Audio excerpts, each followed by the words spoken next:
Welcome to the Daily Bible for Kids podcast. The day is May the 2nd. My name's Hunter, and we are reading through the Bible. That's something we do every day. We take a little time in God's Word, and we let His Word take some time on us. Kids from all around the world gather here to listen to these amazing stories from the Bible. And today we are in the book of Esther, chapter 2. Esther was going to meet the king for the first time. Let's see what happened. From Esther chapter 2. At that time there was a Jewish man in the fortress of Susa whose name was Mordecai, son of Jair. He was from the tribe of Benjamin and was a descendant of Kish and Shemaiah. His family had been among those who with King Jehoiachin of Judah had been exiled from Jerusalem to Babylon by King Nebuchadnezzar. This man had a very beautiful and lovely young cousin, Hadassah, who was also called Esther. When her father and mother died, Mordecai adopted her into his family and raised her as his own daughter.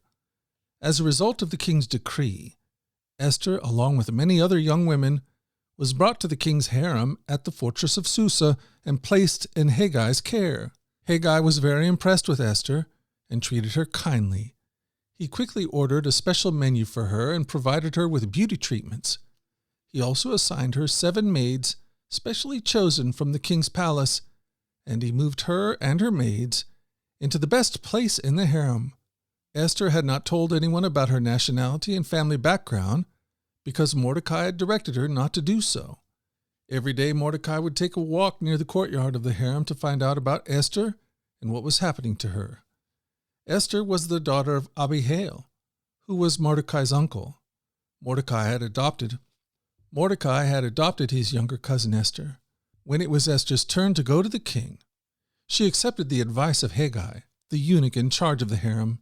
She asked for nothing except what he suggested, and she was admired by everyone who saw her.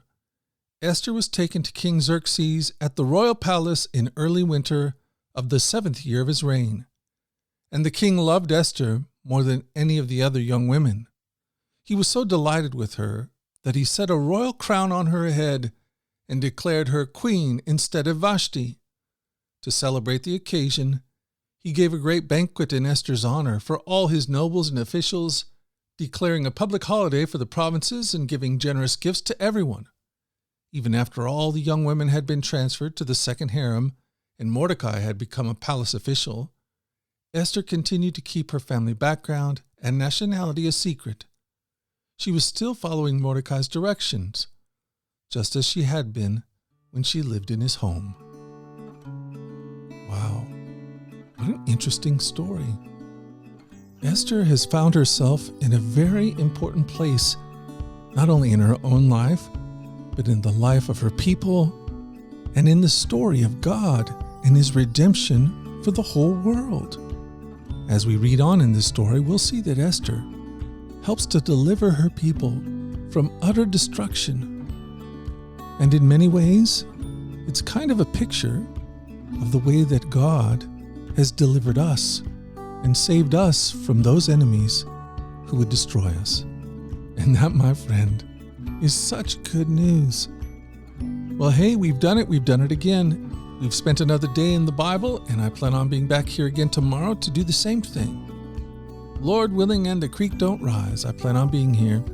Until that time, let's go forward in God's joy. Let's let His joy be our strength. And let us always remember this, that you are loved. No doubt about it. Alrighty, I'll talk to you again tomorrow. You guys take care. Bye-bye.